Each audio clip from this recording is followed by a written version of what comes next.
Good morning, students of Gospels and Acts. Rather, reading the four Gospels.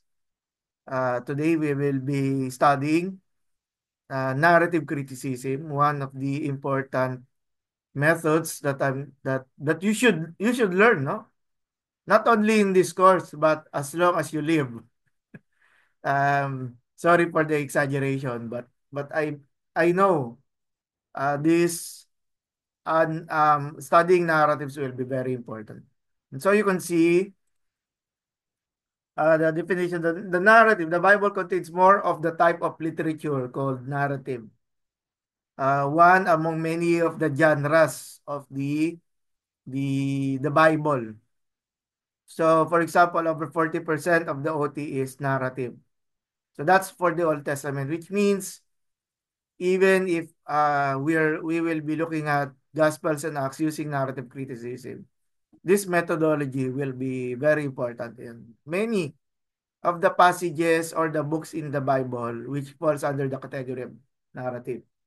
So since the OT itself constitutes three-quarters of the bulk of the Bible, it's not surprising that the single most common type of literature in the entire Bible is narrative.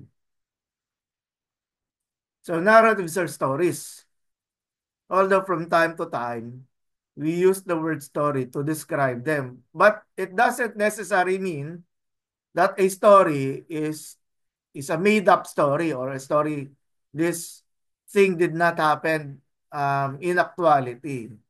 We know that these events are historical, okay, and they are what we call the backgrounds and foundation of our faith. These events, so they were initially remembered orally, okay. They were told orally, and then later on the stories were written in what we call the Gospels. So it's not fictional, it's not a bedtime story or a likely, meaning a hypothetical story, okay? So within narratives, it also tends to mean a single story with a single set of characters and a single plot. And so the Bible, on the other hand, contains what we often hear called God's story, or the word history becomes a capital H, the two words, no, his story, referring to God, the story about no, not necessarily the story about God, but God's um unfolding story in the world, okay? So it is a magnificent story, grander than the greatest epic, richer in plot and more significant in its characteristics. Good, good. And, even though there are a lot of diverse voices in the Bible, you can still see that there is a thread of unity, okay, within the Bible. But that has something to do with biblical theology, okay? And so historical narrative. So historical criticism may be said to treat biblical narratives as windows that enable us to learn something about another time and place. Okay? And the narrative criticism treats this same text as mirrors, excuse me, that invite audience participation in the creation of meaning. Okay? So which means there is a narrative, but the point of the narrative is to project the story, or rather to project the meaning or the message. Okay? So there is a particular message that the what we call the narrative is trying to express. Okay, so given that oral or rather narratives were um, um, transmitted orally from one storyteller or a narrator, and then there will be a couple of people listening to the particular story. We can describe a narrative as a reenactment or an attempt of the speaker, an attempt of the speaker um recover or to retell again, retell or to help the listeners imagine the actual event in the past. So that is a reenactment. So the narrative action serves to renew the story by retelling a meeting with the divine reality upon which life in its various structures is founded. And I was reminded about the Lord's table, right? So many evangelical churches hold the Lord's table once a month. Okay. Usually the first Sunday of the month is when the churches um uphold the Lord's table. And in doing so, we can see that the preacher retells the story, okay?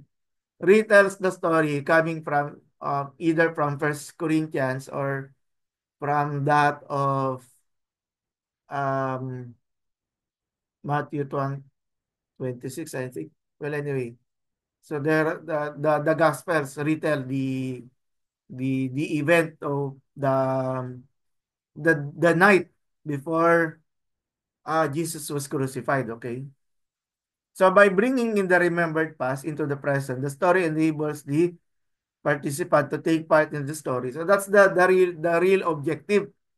The objective of the narrator is to help listeners um to be part, okay, to again see what the first generation of believers saw, okay,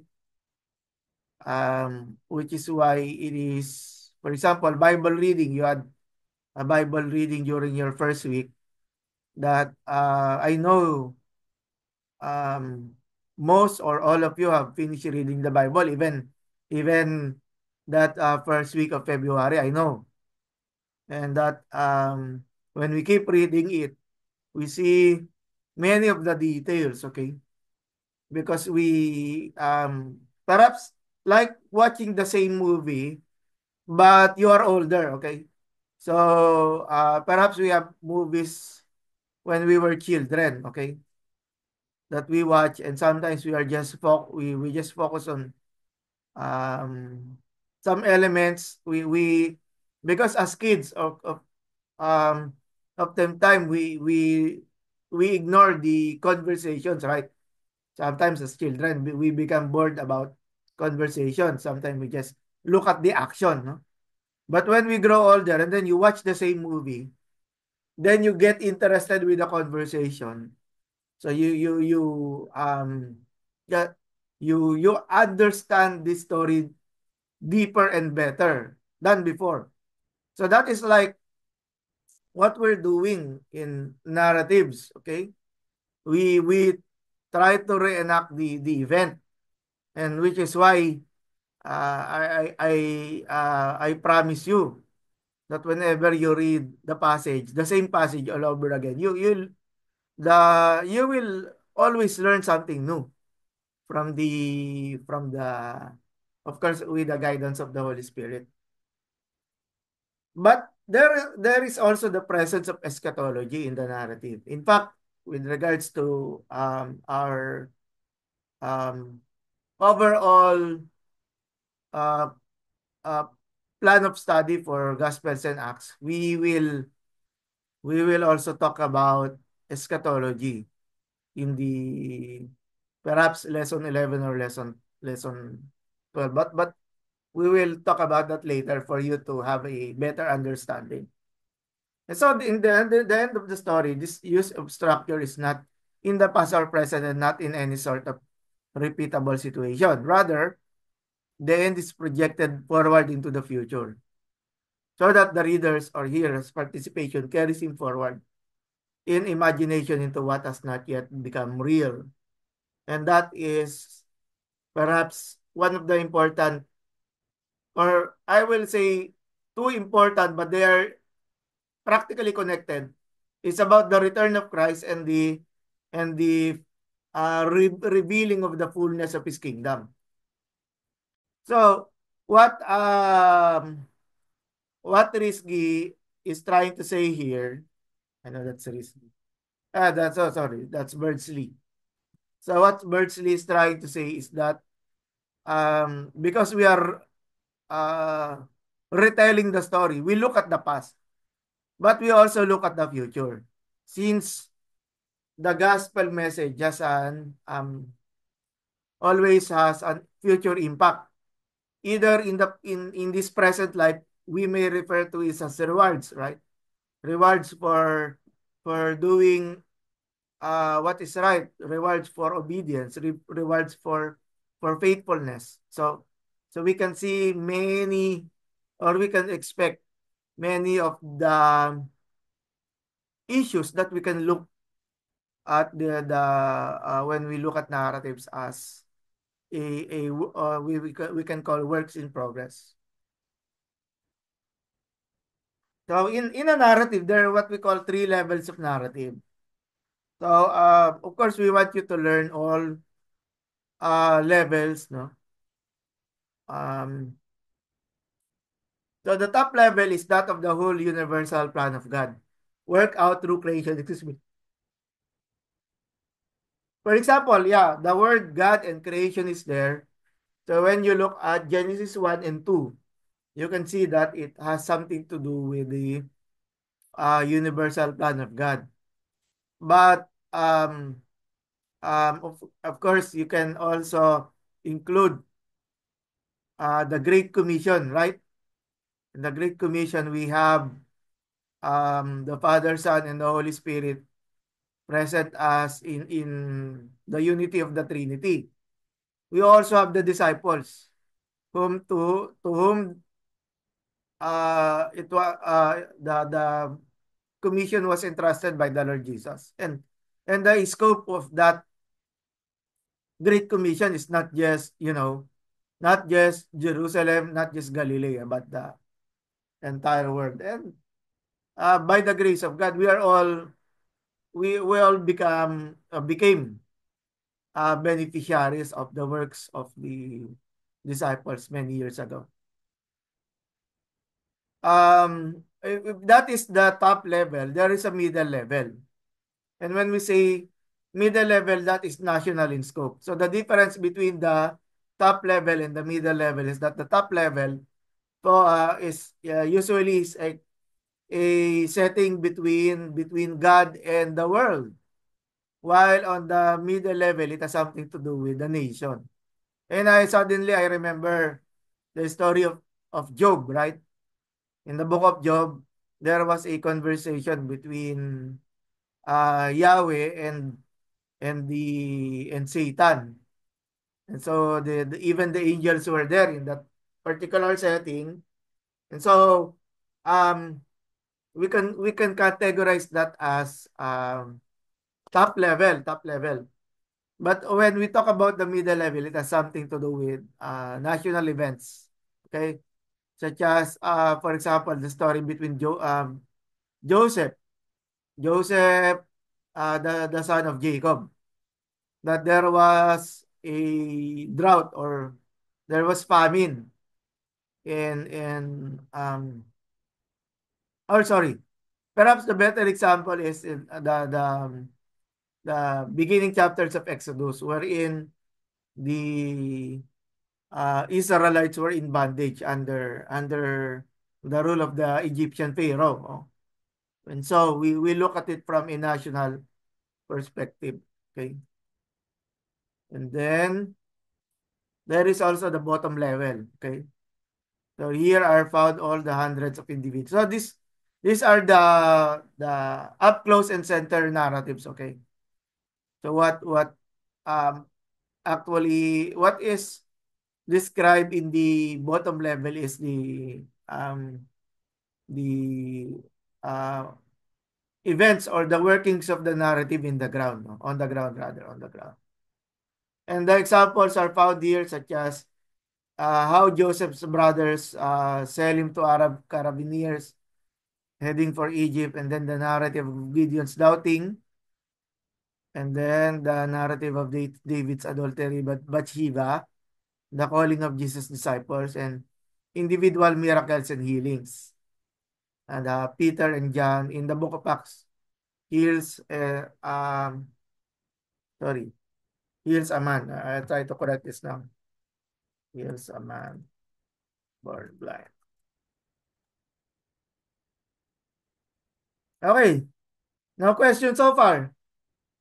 So here we already saw the first among um of course the usually you will see in the gospels you will see the third level, okay? You will see the bottom level um events in the many of the stories in the gospels and acts are from the bottom level. So we will talk about elements of narrative. Again, I as I remind you, these are important and I need you to um uh, gain a mastery of this method. Okay? So narrator. And the narrator is the storyteller. The narrator is the one who knows where it happened, what happened, and who were the people who were in the story. So narrators are usually either first person or third person narrators, okay? If the narrator is the first person, the story can be told only from the limited position of what the narrator has experience of, or observed.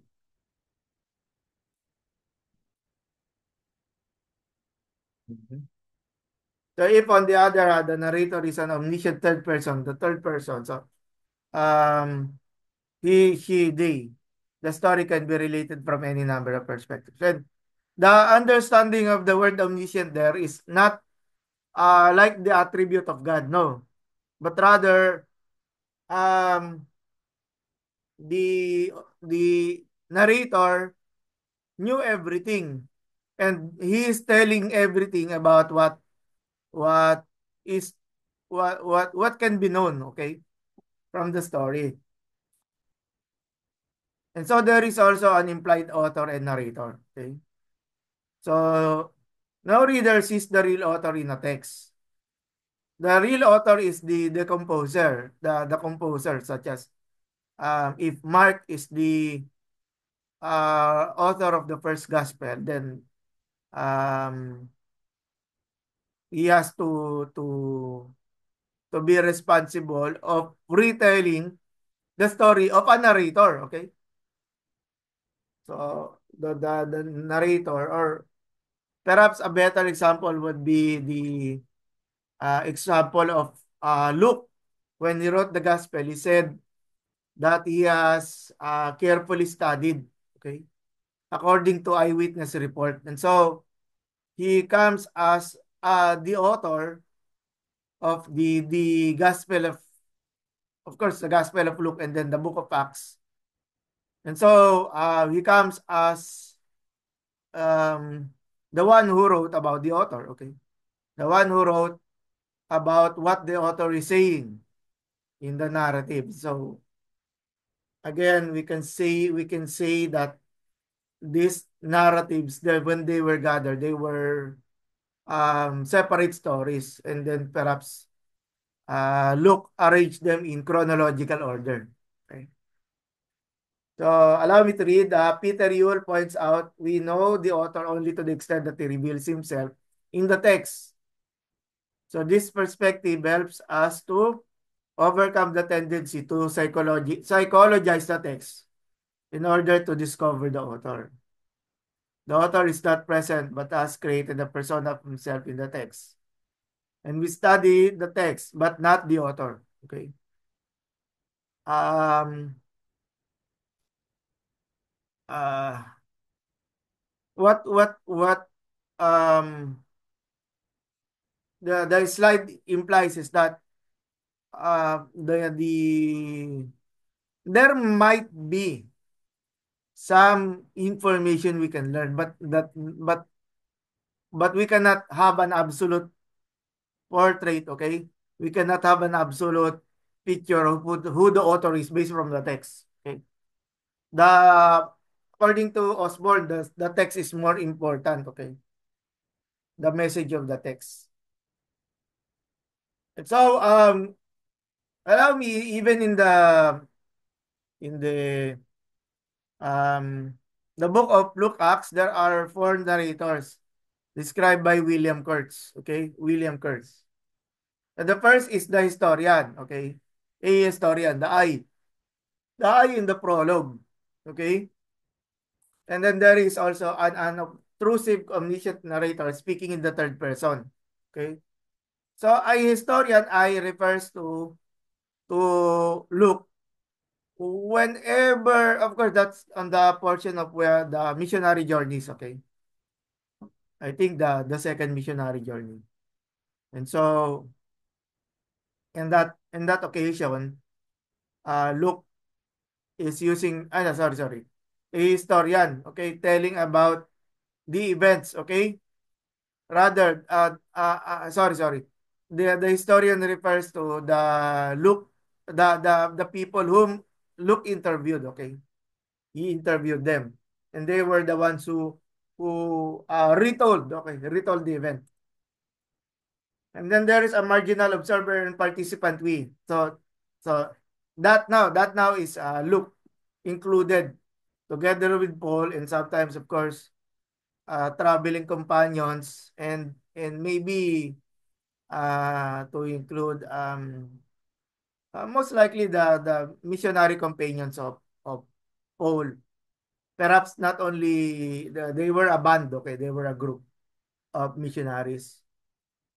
And then the fourth one, the character narrator of stories within the story, such as Paul of his call, okay? In here, Paul speaks in the like um um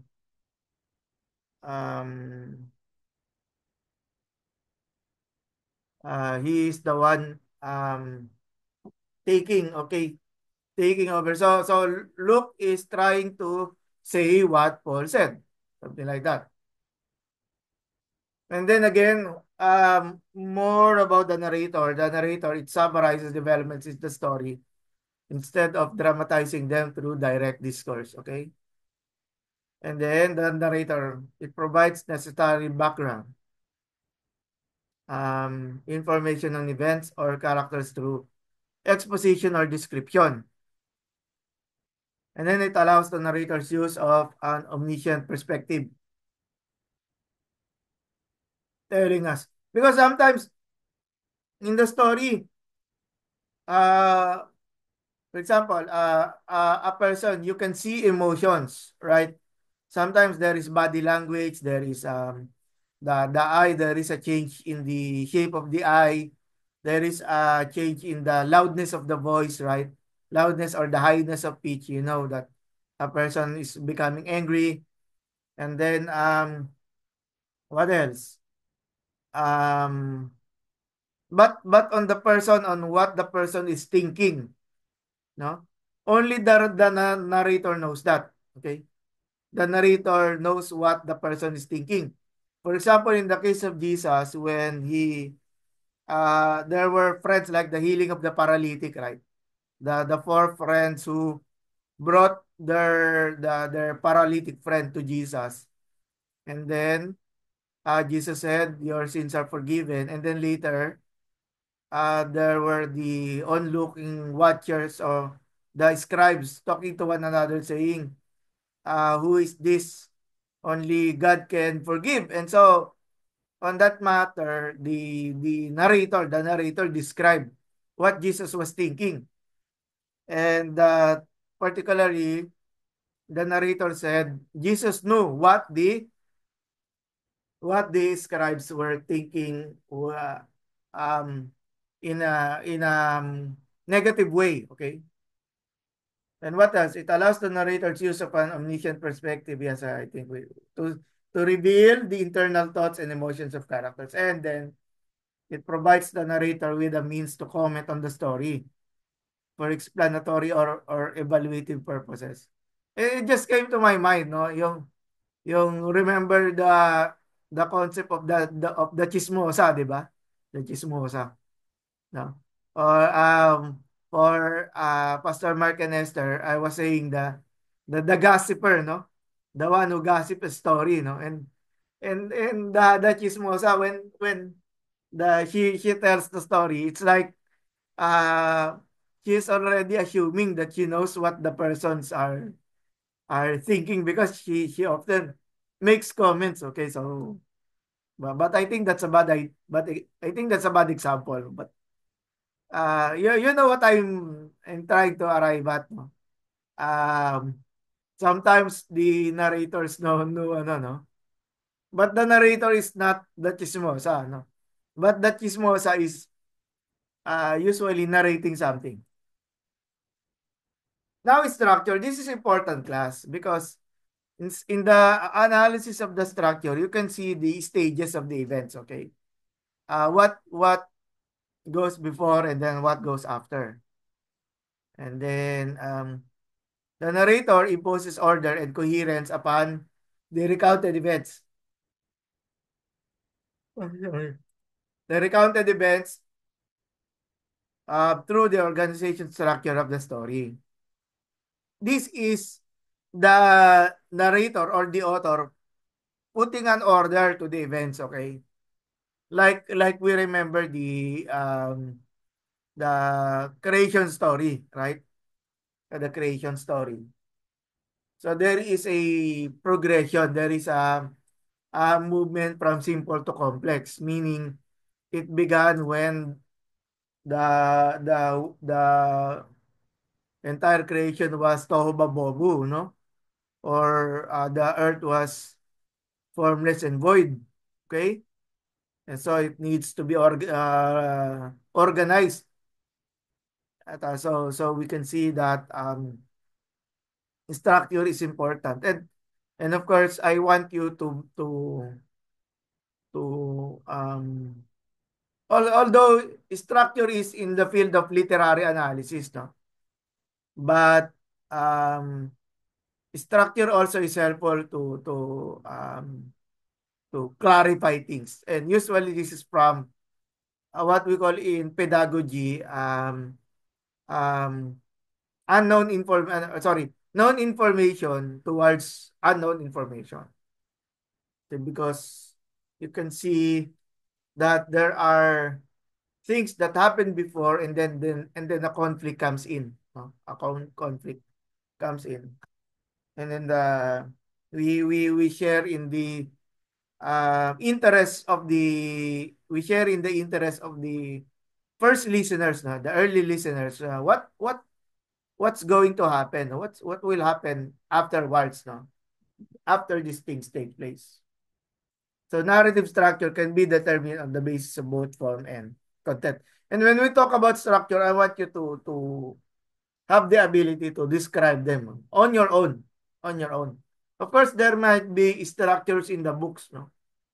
So when you copy the structure, you just need to cite the author, okay? To be careful of acknowledging sources. Acknowledging sources. That's also an important thing to know when you're in graduate level uh, institution. This is an example of a three-part structure of Judges from a macro perspective. Macro, meaning the entire book of Judges is analyzed, no? So the first part is Judges 1 to until chapter 3, verse 6.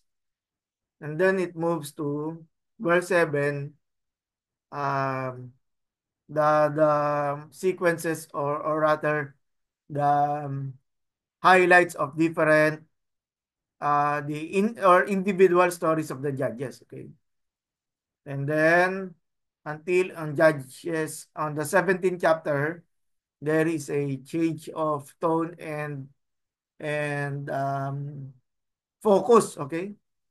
Focus looking at it from a national perspective. So we can say that sections of Judges 17 may although of course there are still individual stories, no? But especially when it resulted in the civil war, okay? Civil war between the tribe of Ephraim and the rest of the 11 tribes. So we can say that from a middle level narrative. So as for you to understand. So the prologue takes place after the death of Joshua. Okay, this is still with the previous slide. Oh, sorry, the previous slide. Okay, Judges 1 until 3 to 6. 3 until 3 verse 6. And relates various attempts to continue the conquest of the land. The failure to drive out the inhabitants of the land inaugurates the period of the judges. Prior to that, there is a rebuke, no? There is a rebuke that comes, no, in the book of Judges, and then we can see that the central section divided into 6 episodes. Okay, um, each introduced by the thematically as well as structurally significant. The Israelites did again, no, did what was evil in the sight of the Lord. So we can see what we call these are seams, no? like like like in a dress, no, when you're sewing a dress, no, these are seams of um connecting different pieces of cloth, no, different stories together in one entire book, which is the book of Judges. Still with structure, you can see that this is on the second part. Now, each episode relates the career of a major judge as follows. So we can see Othniel, Ehud, Deborah, Gideon, and his son Abimelech, and then Jephthah, and then Samson. So these are important themes. Some stories are short, such as the story of Ehud, which is half a chapter. And then for Samson as a long account, no, of 4 chapters, no, from 13 to 16. This is about structure. This is important because I want you, again, as I said a while ago, I want you to master this analysis. And we call now, of course, structure this one. If you recall, again, this is already a bonus for you since this is a section within the Gospels, or specifically the book of Acts, one of the parables, no? So the son demanded his share, and then the son went away. Notice on the other side, no, the son came back. The son went away, and then the son came back. And then the son lived in sin. Okay? And then on verse 17, due to, as a consequence rather, as consequences of what he did, his disobedience against God and his father, he had a realization that the servants in his home were eating better food than he was eating. Okay, and so he understood how is it to be a servant. Okay, how is it to lose everything. Okay, and that is what led to him to a realization. But I want to remind you, class, remind you that the word return, okay, the word return in Hebrew, okay, the word return when it comes to moral or spiritual matter, okay, it has the connotation of repentance, no, repentance. So return, so Israel returned to God, or um, um, okay, similar to this one. So we can say that since Jesus was a Jew, we can see that the structure and the elements of parable were within the context of Jewish communities. Okay. So after the son has a realization, okay, he said in verses 18 to 19, he admits his sin. And then he decides to come back, return to his father. And then if you see the beginning and then the end, the beginning was in the means of like an arrogant and spoiled kid, right? But in the end, it was the son after being changed by the circumstances, no? Especially with regards to his disrespect to his father and the resources of his father. So he begged forgiveness. So this is the plot. Again, if you look at the structure, so the plot and the structure are directly related. If the characters are the soul of the narrative, the plot is the body. It consists of an organized and orderly system of events arranged in temporal sequence. And I remember, the characters are, or rather, the characters are there.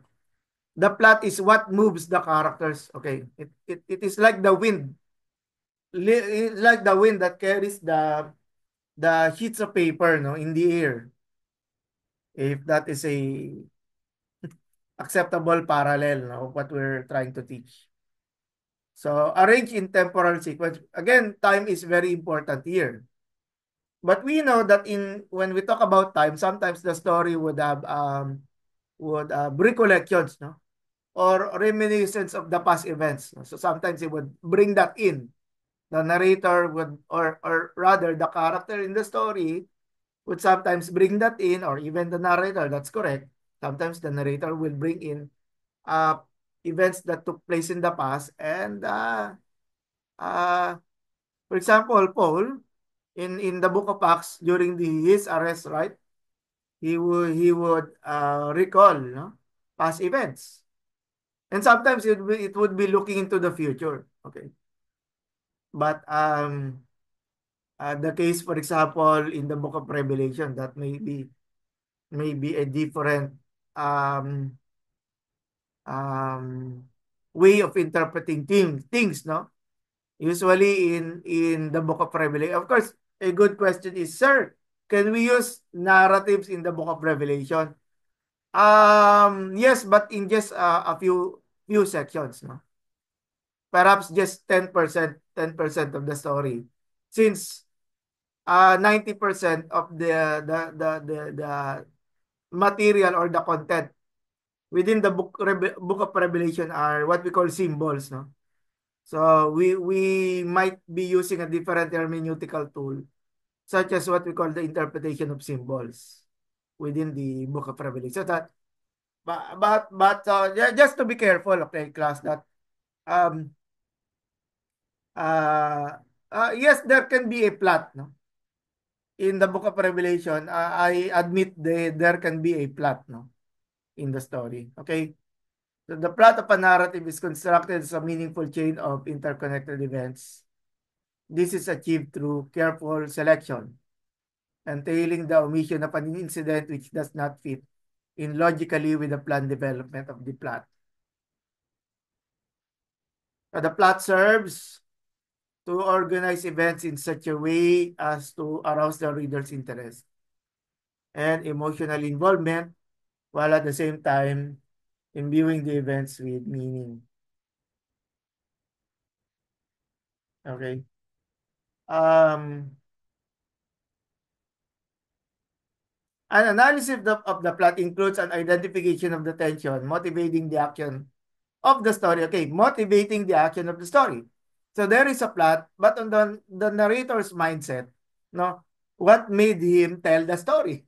Okay, there is a movement. That's the plot. The movement is the plot is the movement. Okay, motivating the action and an understanding of the circumstances that resolves the tension. Of course, the circumstances, you can understand that when you're going to the end part. It is often helpful to describe the conflict, regenerating the story, and to discern how the conflict is resolved. And of course, often there is a conflict. And why is it important to understand the conflict? Because you will um the conflict allows you to get into the to what the characters are thinking. How do they respond to the conflict? How do the characters respond to it? To make a story accessible to the readership, the author usually constructs the plot in three stages. By the way, class, when you will be doing your assignments, okay? When you will be doing your assignments, you're going to write down these elements, okay? I want you to write down, for example, plot. You're going to write down the complication. You're going to write down the change and then the unraveling of the story. Okay. So when you get to change or complication, um, that can, okay, here. This is the what we call a diagram, no? When we add the exposition and the ending to this is three stages, we get a five-stage structure. Okay. So the five-stage structure arranged symmetrically. So there is an exposition. The exposition tells you the how the events started. Okay, started. How the what we call um the author describes the playing field. Again, it's just the playing field. There's no play yet that's occurring. If you go back to the creation story, that has something to do with uh Genesis 1 and verse 2. The Spirit of the Lord was hovering over the deep. So there is still no action yet, except that hovering, the presence of God hovering, the Spirit of God hovering upon the waters. So the what we call complication, not what there is um God speaks, right? Let there be. Okay, the let there be. And then what happens with the change? There is the result of the let there be phrase, okay? Or let there be God commanding the world, no? God commanding creation ex nihilo, no? Something occurring and then the what he said no takes into comes into to pass, no? And then there is this unraveling, which is of course has something to do is the results of the change. Okay, the results of the change. What happened after the change took place? Okay, what happened? And then there is usually an ending. Usually an ending that is um um it's just like what happened after or how did the story ended usually. Ending or ended story about the use of the word end. So this is again the example of how the plot unfolds, okay? From the story of the Tower of Babel. So there is the expository stage. Or all peoples.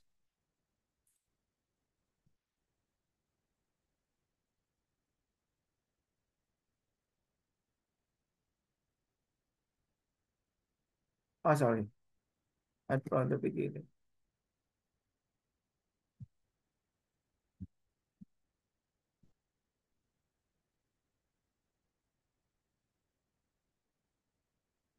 Okay. So all the people speak one language and live in the land of Shinar. And then what happens? There is a stage of complication. The people plan to make a bricks in the tower, okay? So they begin to um mold their material that they're going to use to construct a tower. Remember, they're not going to construct a house. They're going to construct a tower. And then what happened? There is a change. Change takes place when God comes down and decides to prevent the people. And when how this prevention took place, the people um were scattered, right? Occurs when God confounds their speech and scatters them. This is from the material of Yaira Amit, literary criticism of the Old Testament. So, miracle at Cana by me, no? By me. So, you can see in the expository stage, the guests were enjoying the party. And then, the stage of complication took place. The host ran out of wine, and the servant reported that they ran out of wine. And then the change took place when, and I'm going to borrow the word change again, that Jesus changes the water into wine. And then the resolution, the party continues. The party continues. So the master of the feast noted that the wine, which came it last, tasted as the best wine. Huh? And so this there is um, what you could say, uh, the celebration, no, ended in a high pitch, no, conflict. So conflict, practically all narratives contain elements of conflict that drive the plot and involve the readers in a junction. It is like the earthquake. It is the earthquake of the story. It is what creates tension. Emotions are changed. The way people respond suddenly. Um, even values change, no? Even the values change. So the manner in which these conflicts are developed and resolved has a significant effect on the reader's experience of the story. To cite but one example, conflict that is left unresolved tends to impinge directly on the reader so that they are left to decide what they would do if the matter were left to them. Thus, readers of Luke 15:25 to 32 are not told how an elder son responds to his father's words concerning welcome of the prodigal younger brother, but they are expected to ask themselves, no, what would I do if I were the elder son, no? The elder son. Seeing the return of the younger brother. There is also time. No? Time, a narrative cannot exist without time. Well, anyway, I think. Class, interaction, we'll have an interaction first, no? I want to hear your side, no? Have you heard of narrative criticism before? Meaning, or narrative analysis? Do you know how to use it before, or this is just the first time you encountered this one? I want, Um, sige, Paul, ikaw. Last semester, sir, our professor wanted us to do narrative analysis, but we were not able really to grasp all the details because he was, Hmm. I guess, he just allowed us to do our own, but we would like to learn from you to really how to do this kind Hmm. of analysis. Yes. Okay. What course was that, ano, Pastor Paul? Pentateuch, sir. Pentateuch, okay. Yes, yes. Yes, there are laws, right? Laws in the Pentateuch, but yeah, a big portion of it, or a bigger portion of the Pentateuch, no, can be considered as narrative. How about the others? Thank you, Paul, no? By the way, Paul, classmates mo rin sila, no? Si Yes, Kuya sir. Don and Esther in that course, right? Correct? Correct, sir. Correct. Yes, okay. So good. So at least you had starting or ay ano no, beginning ano yun? You have some knowledge, no. That's important. You have some knowledge about what we're talking about. Okay. Let's go back.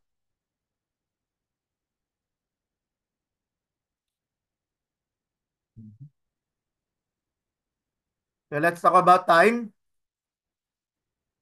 A narrative cannot exist without time, to which it has a twofold relationship. It unfolds within time and time passes within it. The narrative needs the time which is outside it in order to unravel itself by stages before the reader. Because of the consecutive nature of the language, the narrative cannot be absorbed all at once and is communicated through a process which continues in time. Take note of the duration or speed, no? Duration or speed. Sometimes the story moves very fast, but sometimes it does not, no? So, ayun, Moses' stay of 40 years when he left Egypt appears only a few days.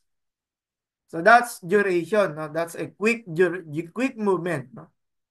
Very fast, no? A movement from one verse to another is 40 years, no? So, what do we have here? Okay.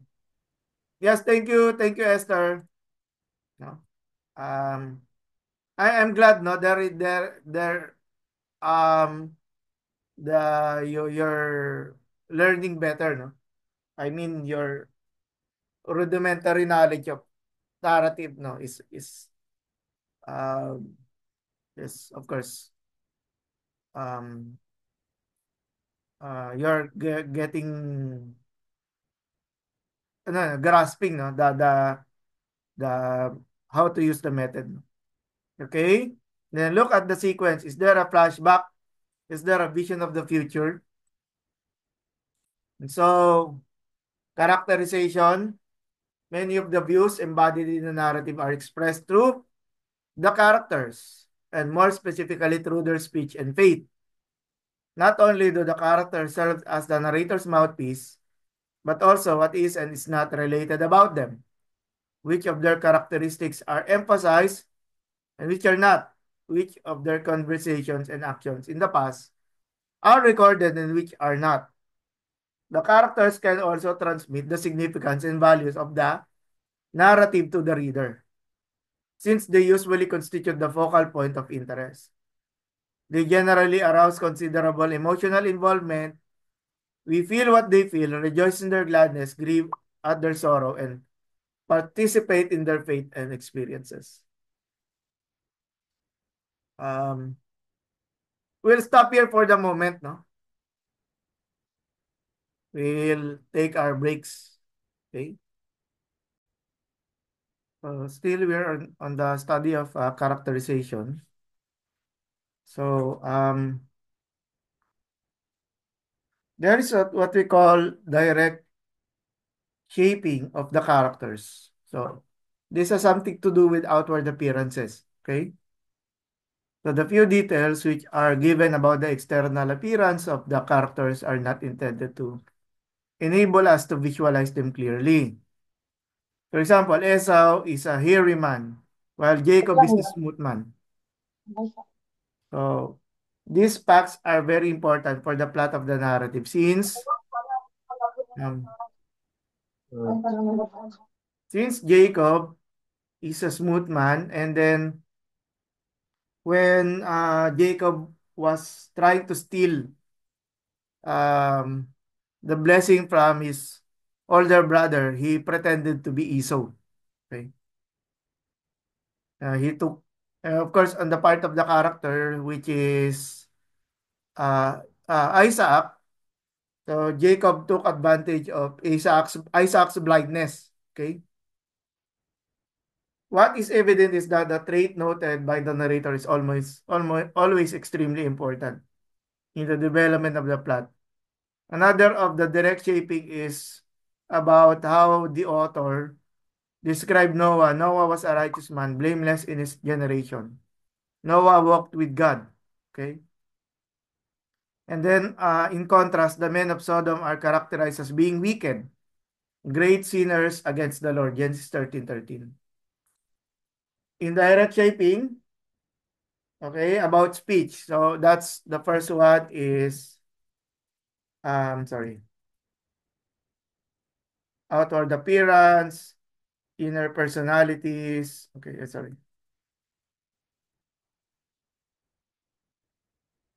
There are two kinds of direct statement. One that refers to character traits and that refer to mental states. So direct characterization of test body is an element of judgment. And we've seen this. Okay, speech for indirect shaping. Speech is also an important way of characterizing individuals indirectly. Traits of both the speaker and the interlocutor, meaning the person whom the speaker is talking to, are expressed through speech, or to be more precise, all speech reflects and exposes the speaker, while it sometimes also brings to light qualities of the person being addressed. What people say witnesses not only to their thoughts, feelings, but is often slanted to accord with the character, mood, interest, and status of their interlocutor. Of course, there are also actions. A person's nature is revealed by deeds. Action is the implementation of character, and individuals are disclosed through their deeds no less than through their words.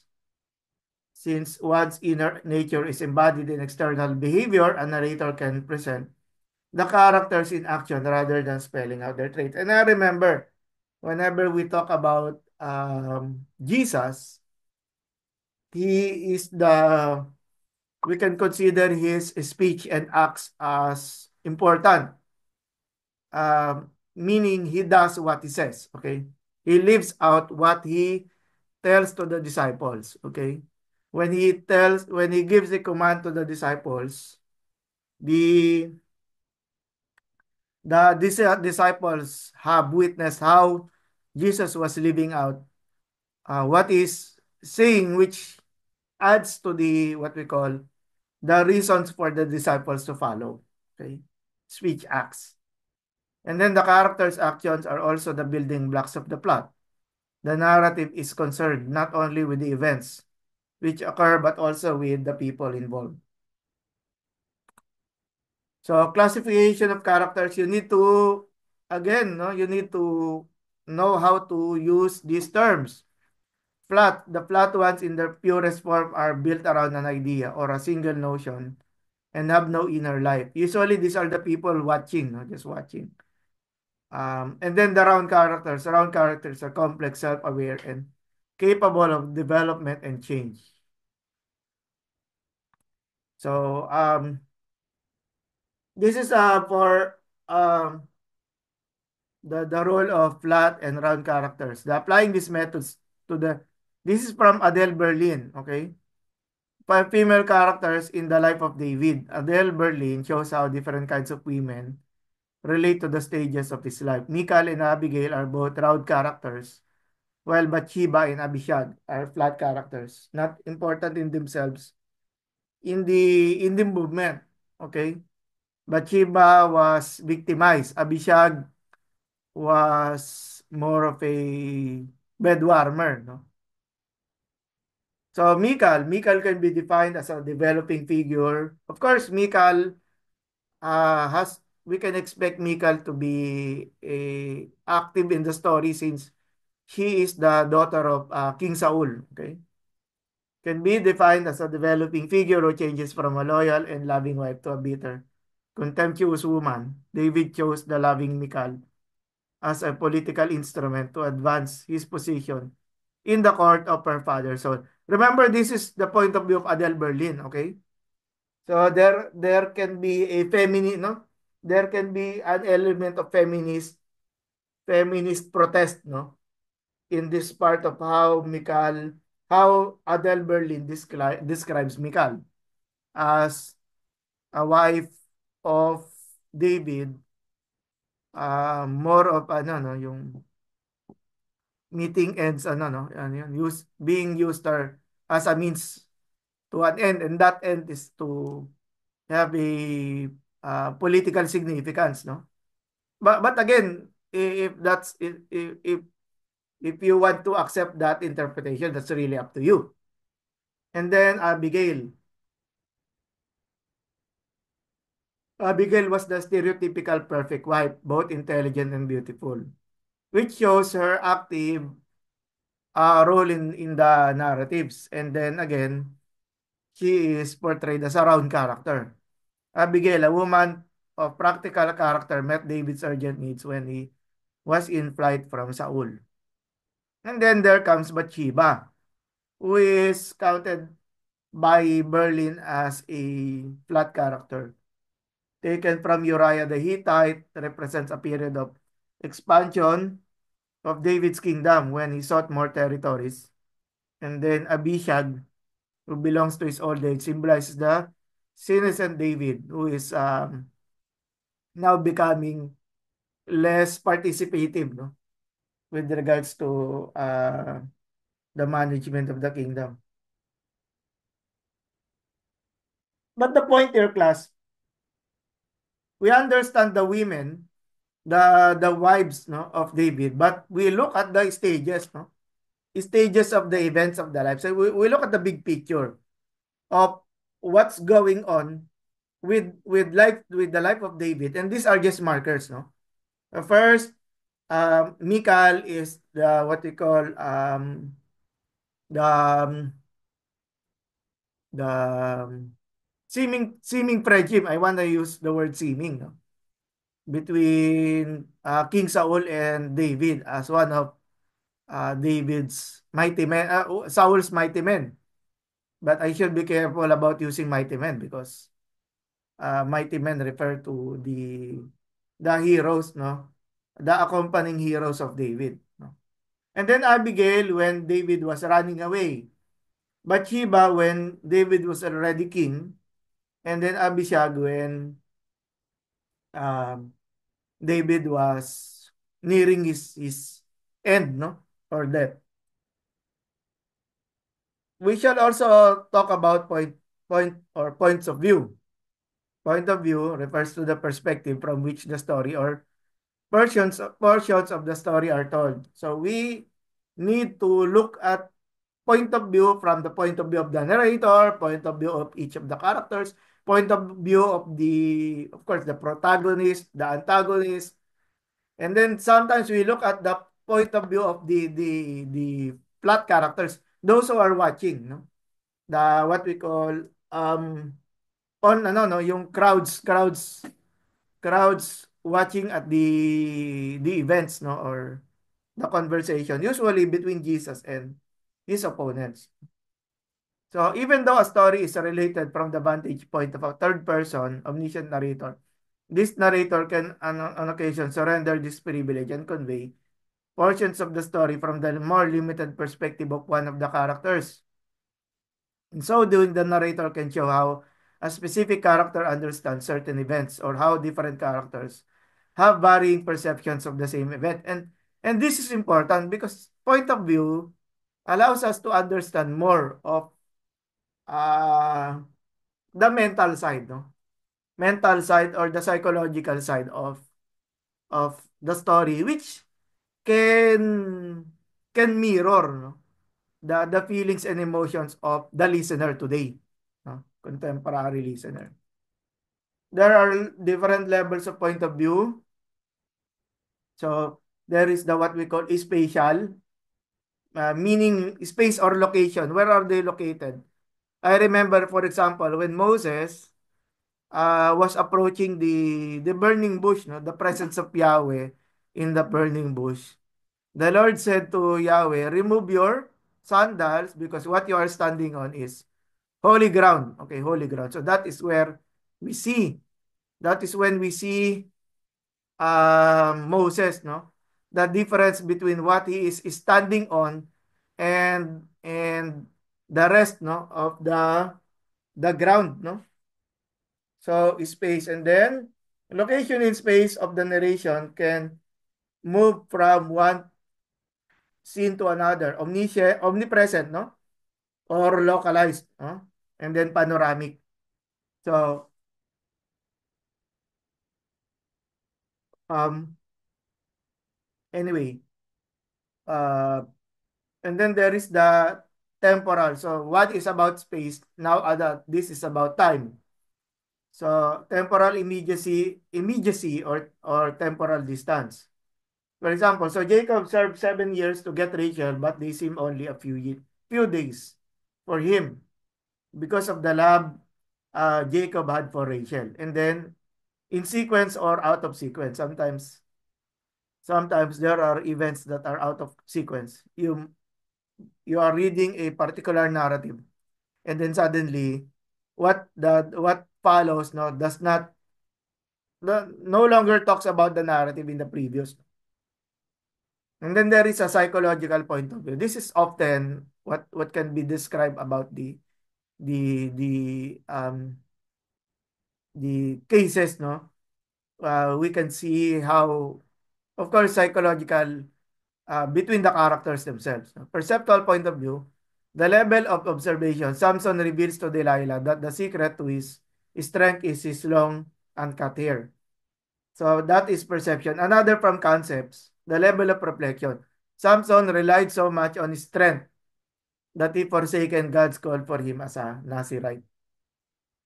And then there's ideological level, the point of view according to which the events of the narrative are evaluated or judged.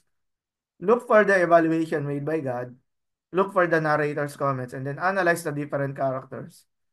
Viewpoints about the situation, about themselves, about others. Analyze which of the characters perspective represents the narrator's viewpoint. And then analyze disparity in perspectives between the narrator and the characters. Before we go on with the exercise, are there any questions added or reactions, anything about what we learned to what we or we say further learned about narrative criticism? By the way, this is one of two parts, no? Meaning you have another part next meeting. We will be talking about another still with narrative, no? At least today we have talked about the major issues. Okay? So how about your side? What can you say? None so far for me, sir. Ano? None so far for me. And Summer, but did you learn anything? Yes, sir. Yes, sir. Kasi sabi mo none so far. Did you learn anything? Ano, sige. Yes, sir. Joke lang Mas yun. detailed ito, sir, Ah. kaysa before sa yung last time namin na narrative analysis. Hmm.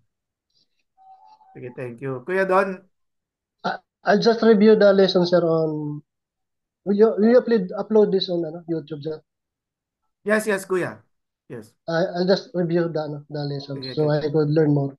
Okay. Because it is faster. Cannot really comprehend all. Yeah.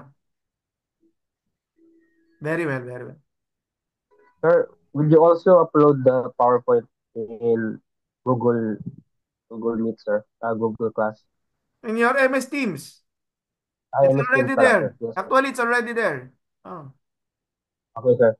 And Thank you, then, sir. again, our motive here is mastery, di ba? I want you to really not only understand, but really use it, no? Because, again, last, ito nga, I was, uh, in the beginning of the class, I told you that I used narrative analysis for my preaching about the greatest commandment, no? Okay. Mark, do you want something to add? Anything?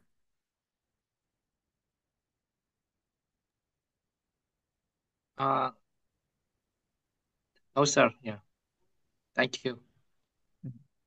Yeah, let's continue with John 4. Okay. I hope you have your Bibles open in John 4. Okay. Okay.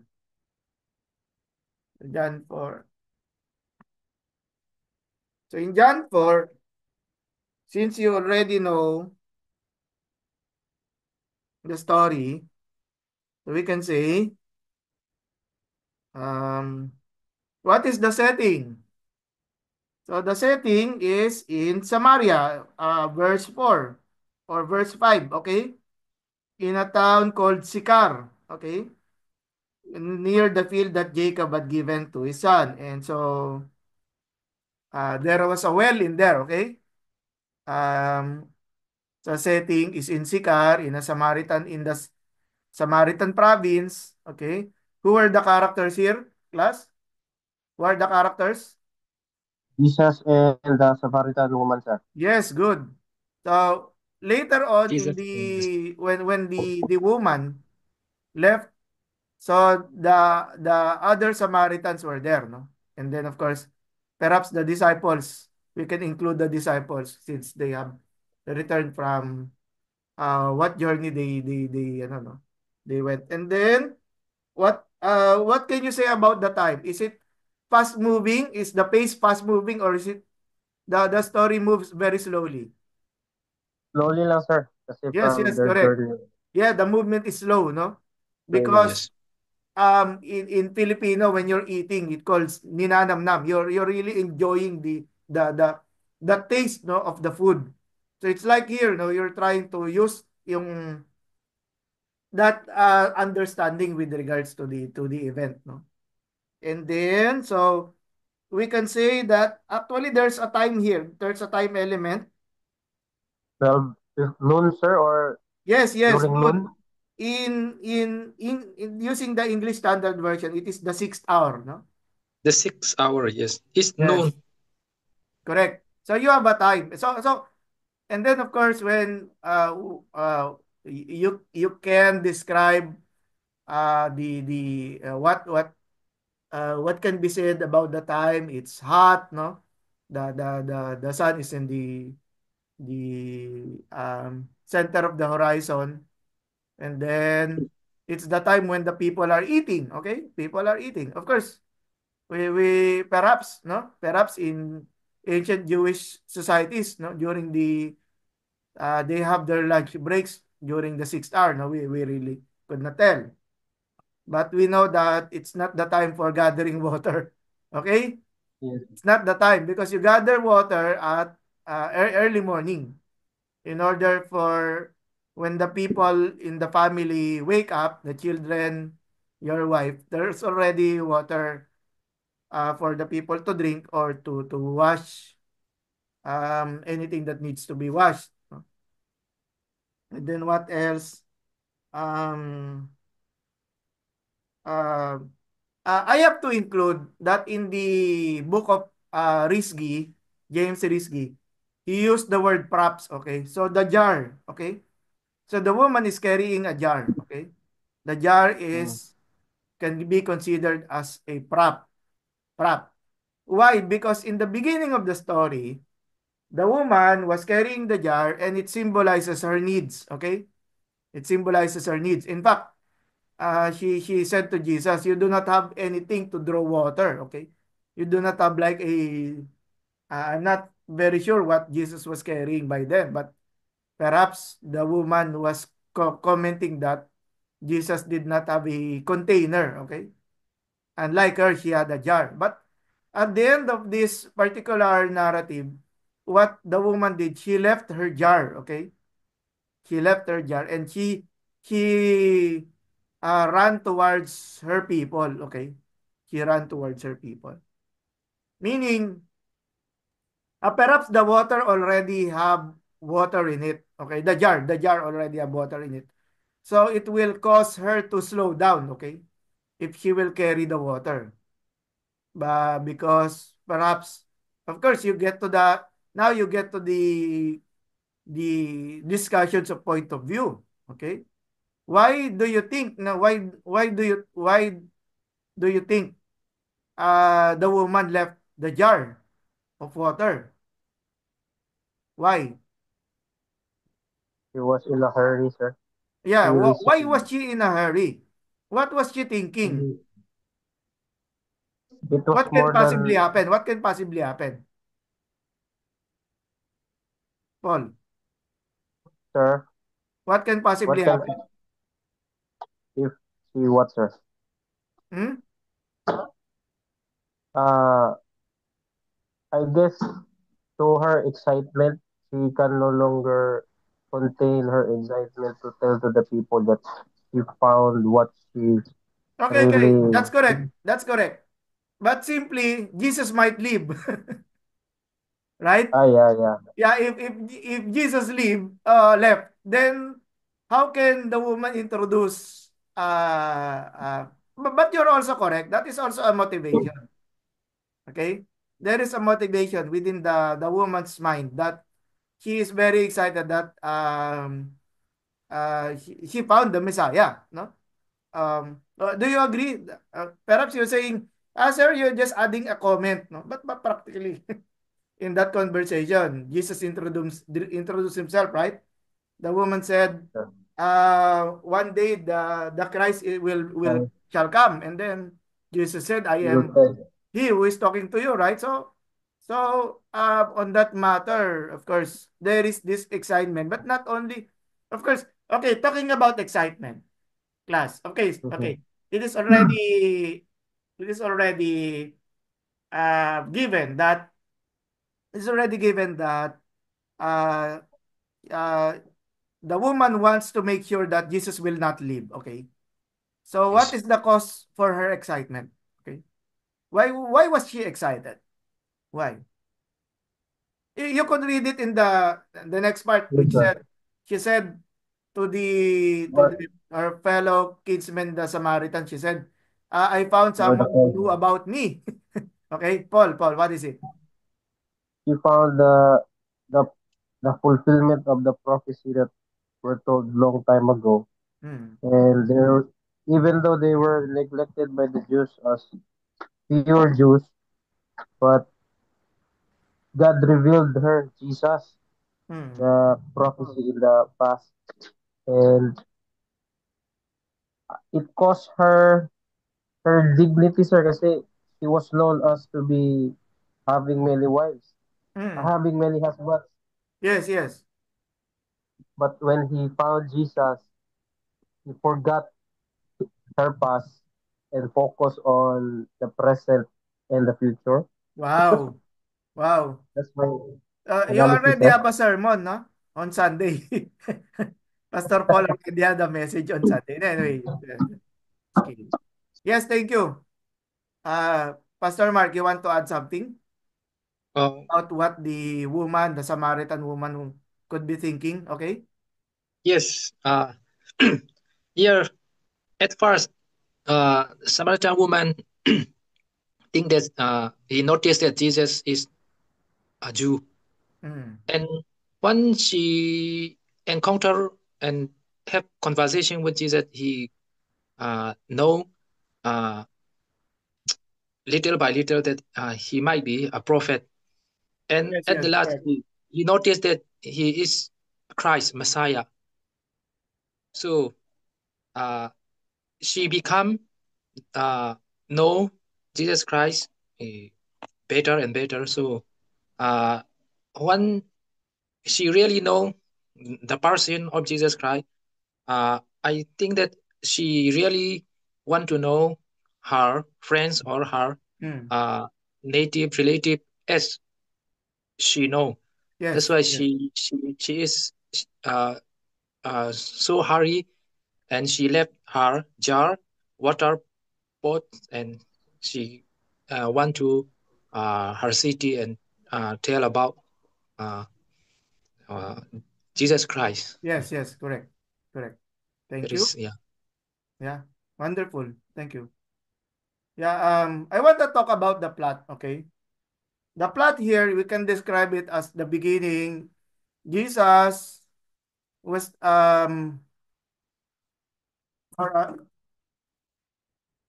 um a woman came, okay? A woman came carrying a jar of water, okay? A woman came carrying a jar of water. And then on the first part or the second part would be the woman um offers I'm not perhaps Jesus asked the woman for water, okay? Jesus asked the woman for water. The central portion would be um Jesus tells her that to I would say she the true worshiper that God desires. Eh, perhaps I should correct it, no?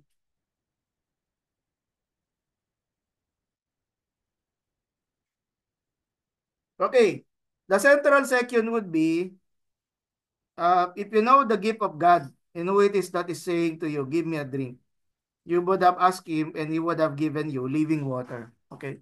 It's about the living water that Jesus can give. And then, um,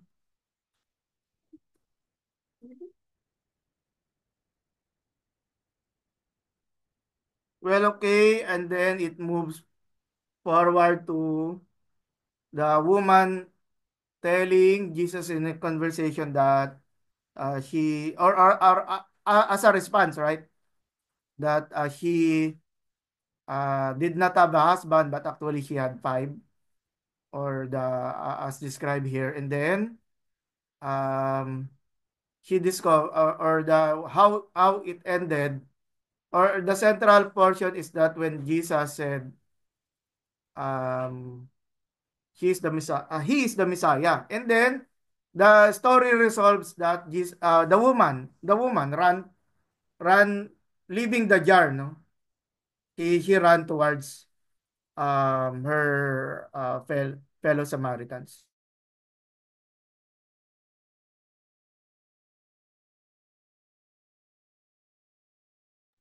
And then of course, you need to know the message of the story, okay? You did the plot, you did the time, the setting, the characters in the story, what they were thinking. You need to look at the sequence, okay? And then what is the message of the story? Okay. You should always end what is the message of the story. Okay. So,